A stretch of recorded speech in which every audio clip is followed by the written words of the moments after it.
there's a phenomenon in MMORPGs where people like to play solo, despite the fact it's an MMO. And I am one of those players, actually. I like to play solo more than I like to play in a group. And the reason for that is because once you join a group, then there's expectations that come along with it. And it just stops being fun, because you wind up trying to appease your guild, or you're starting to structure your day around what time other people want you to log on and join them. Or there's just the problem of you're not really playing the game, you're just in a social chat situation. So it starts to feel like I really signed on because I wanted to play the game, not because I wanted to be sitting in a Discord. So there's kind of a lot of different factors in play there. And then, of course, there's also the fact that in MMOs, despite the fact that they're supposed to be extremely immersive and transporting you to a different place, they tend to be quite grindy, quite repetitive, and often very conducive to being something that's fun to do if you're doing something else at the same time. Like, for example, I can play this game in the blue zone, just gathering random stuff. I enjoy it. I chill in this game. It's fun for that reason. And I'm probably going to watch something on my second screen, or maybe do a video like I'm doing right now and just take it as a chill backdrop for talking about random things while I'm playing a largely mindless experience. So there's all of that. Once you add in a Discord and a social guild and things like that, then the game might actually feel more boring, because now maybe I can't watch that show on my second screen because I'm paying attention to what the guildies are doing. And, you know, I'll never forget a moment. I remember when I was a guild member, just being kind of bored, because we're waiting for other people to come online. We're waiting for somebody to get back to the camp so we can regroup and go out again. And next thing you know, it just feels like, my goodness, we're just hanging out here.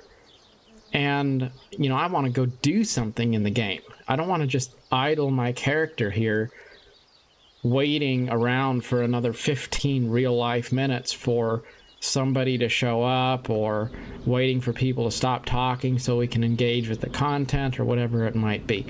So it tends to be more fun to play the game solo. And of course, this channel is all about comparing games to life.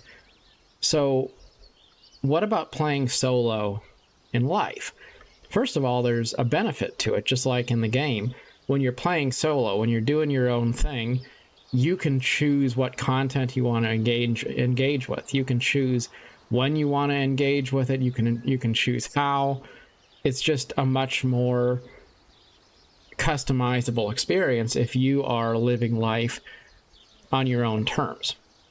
And it's true, you miss out on some of the group activities, but sometimes the benefits outweigh the detractors, because you're not stuck sitting on your laurels waiting for other people's life to play out so that you can have authorization to live your own. So I am a fan of that solo experience, because I've learned in life that no matter how much you might feel like you want other people to be around you, the truth is you may have a much more productive and successful life with meaningful, measurable achievements if you aren't surrounded by a big cloud of other people who are influencing you and holding you back. So there's that. But that leads me to the second part of my talk here, and that is the problems with that attitude of being solo. So think about life. Life is like a MMORPG, one you can't log out of.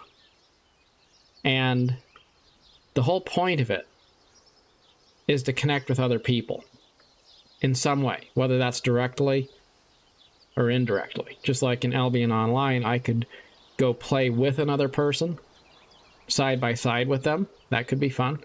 Or I could just gather and craft and contribute to the economy, and then I'm indirectly contributing to other people's experience. Either way, it's me participating in the game in a way that benefits other people. That's the whole point of having the experience, that it's a shared experience, that we're part of a world in a way that's greater than ourselves by ourselves. We as a cumulative sum are greater than the sum of our parts.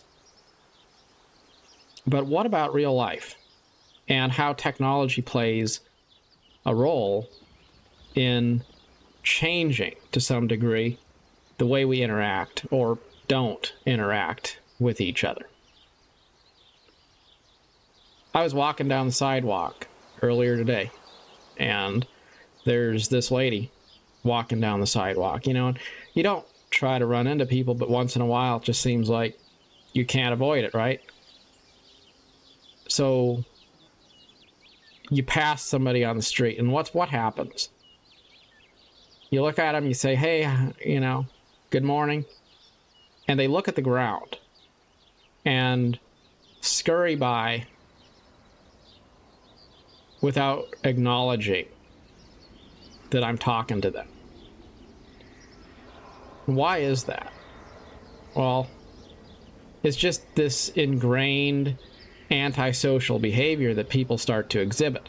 It's the same reason why people will go on to something like Facebook and they will troll and flame people,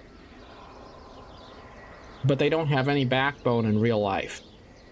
You could meet those same people who are keyboard warriors behind a screen when they think that their opponents are on the other side of the world, and then you could meet them face to face and find that they probably won't even look at you and can't have a conversation.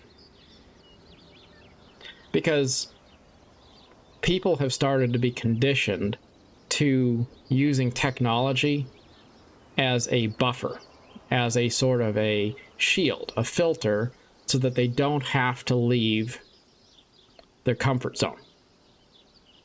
And that is something that we should be aware of. I'm sure all of us to some degree are guilty of doing this, because it's so much easier to use technology as a filter than it is to just have a courageous, direct, honest conversation on a person-to-person basis.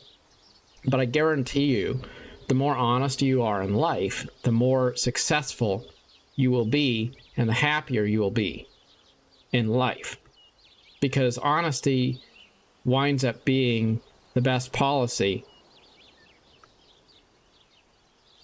And the reason I say that is because ultimately things catch up to you. So if you just tell the truth up front, then maybe somebody doesn't like it. So what? You move on. But if you don't have the courage to be direct right away, then those same issues build up. And eventually, they become something that can't be ignored. Just like that saying, the chains are too light to be felt until they are too strong to be broken. And that's what we do when we're cowardly and we don't want to address things, and we don't want to be honest, and we don't want to be direct, because we're afraid we're going to be rejected, or we're afraid we're going to offend somebody. So we just don't lay it out, right? Well, then everybody's nice in terms of the facade that they project. And everybody is strong in terms of the facade that they project. But nobody's honest about who they really are. And it really doesn't matter what your avatar looks like if the real life version of you doesn't stand for anything. So make sure you have more depth to who you are than just a Facebook profile. Some things to think about. As always, good luck with your journey.